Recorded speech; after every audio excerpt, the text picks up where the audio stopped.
எங்கள் மம்மி அவங்க சின்ன வயசில் நடந்த நிறைய விஷயங்களை என்கிட்ட ஷேர் பண்ணுவாங்க.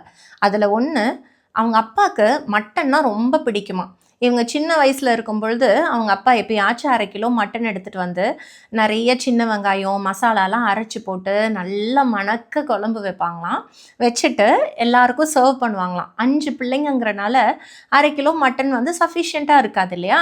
எல்லாருக்கும் சர்வ் பண்ணிவிட்டு அப்பாவோட பிளேட்டில் வெறும் குழம்பு மட்டும்தான் இருக்குமா. அவருக்கு மட்டன் ரொம்ப பிடிச்சாலும் பிள்ளைங்க சாப்பிட்றத பார்த்து அவர் சந்தோஷப்பட்டுட்டு அவர் வெறும் குழம்பு ஊற்றி சாப்பிடுவாராம். இப்போது இவங்க ஃபீல் பண்ணுறாங்க, எனக்கு எவ்வளோ நினச்சாலும் மட்டன் எடுக்க முடியும், ஆனால் நான் ஆசையாக எங்கள் அப்பா பிளேட் நிறையா மட்டன் நான் வச்சு பரிமாறுறதுக்கு எங்கள் அப்பா என் கூட இல்லை அப்படின்னு சொல்லி ஃபீல் பண்ணுவாங்க.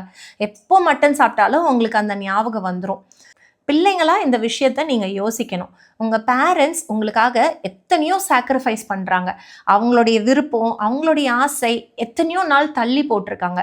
ஹெல்த் கண்டிஷன் கஷ்டமாக இருந்தாலும் முடியாத இருந்தாலும் ஒரு நாள் நான் லீவ் போட்டேன்னா சேல்ரி கம்மியாயிரும், வரக்கூடிய எக்ஸ்பென்சஸ் என்னால் மீட் பண்ண முடியாதுன்ட்டு அவங்களுடைய ஹெல்த்தெல்லாம் பார்க்காம அவங்க வேலைக்கு ஓடி ஓடி போகிறாங்க.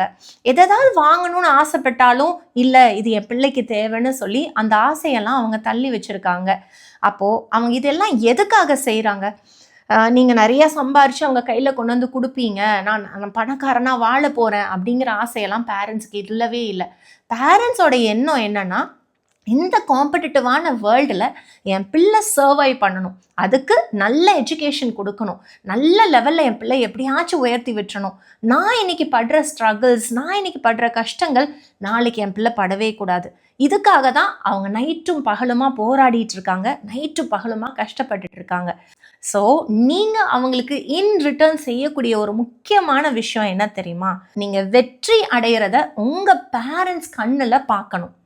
அதுக்காக நீங்கள் போராடணும். அவங்க உயிரோடு இருக்கும் பொழுதே உங்களோட வெற்றியை அவங்க பார்க்கணும். நீங்கள் நல்ல நிலைமையில் உயர்ந்த பொசிஷனில் நிறைய சம்பாரித்து அவங்க எப்படியெல்லாம் என் பிள்ளை வாழணும்னு ஆசைப்படுறாங்களோ அந்த ஒரு பொசிஷனில் நீங்கள் உட்கார்றத உங்கள் பேரண்ட்ஸ் பார்த்து ரசித்து, நான் பட்ட உழைப்பெல்லாம் வீணாக போகலை, நான் பட்ட சாக்ரிஃபைசஸ் எதுவுமே வீணாக போகலை, நான் ஆசைப்பட்ட மாதிரி என் பிள்ளை ஒரு உயர்ந்த பதவியில் உட்காந்துட்டு இருக்காங்க அப்படிங்கிற ஒரு சந்தோஷத்தை உங்கள் பேரண்ட்ஸ்க்கு கொடுக்கணும். அதுதான் உன்னோட அல்டிமேட் கோலாக இருக்கணும்.